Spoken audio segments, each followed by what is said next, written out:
This video deals with early problems and threats to the Weimar government.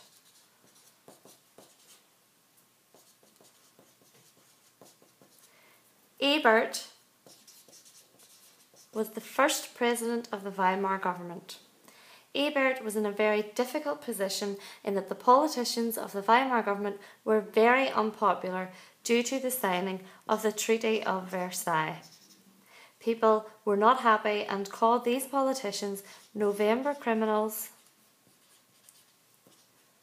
and they called the Treaty of Versailles a shameful diktat, a dictated peace.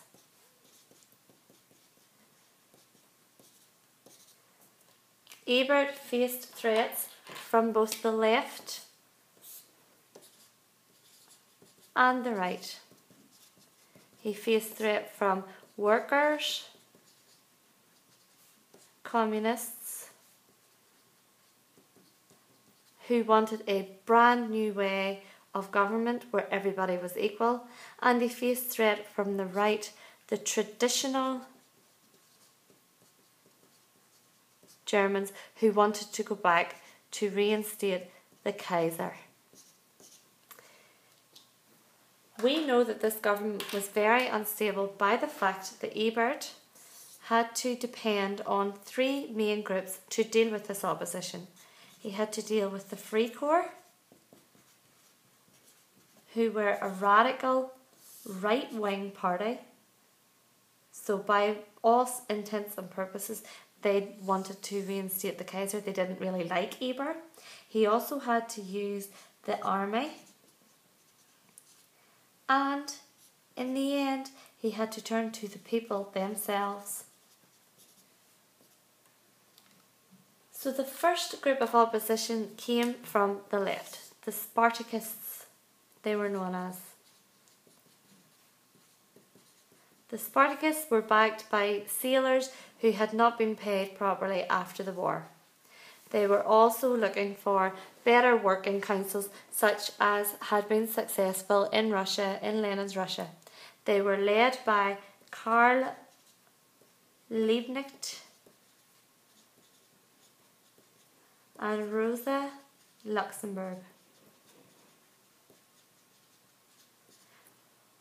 Surprisingly, the group that dealt with them were the Free Corps. Now remember, the Free Corps are all opposed to Ebert, but Ebert found an unlikely ally because they hated more the communists and were only too happy to put down this rebellion. So, the Spartacist rebellion began in January the 6th, 1919, and the Free Corps had put it down by January the 15th.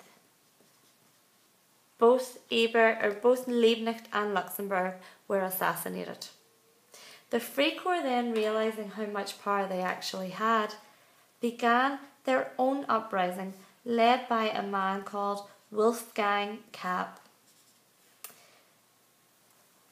Kapp set about trying to take over Germany and was quite successful in that Ebert thought that his game was up and he ran away. However, the people, the workers of Germany, went on strike in order to get rid of Kapp. It stopped the whole rail network. There was no food, no shops open, buses stopped, and really the whole country came to a standstill. Kapp realised then that if he didn't have the support of the people, he wasn't going to be successful, and so he left. The army and the people dealt with Kapp. However, the workers then in the Ruhr began their own little army of 50,000 men. They realised how much control they could have over Ebert and demanded better working conditions and better rights. Now, because they were a left-wing party, the Free Corps again put this one down. This became known as the Red Rising.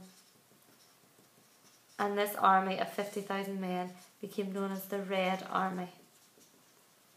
So again, the Free Corps were called in. After just rebelling against the government, they were called in alongside the army to deal with this Red Army, which again was put down a lot more harshly than the kapp putsch was.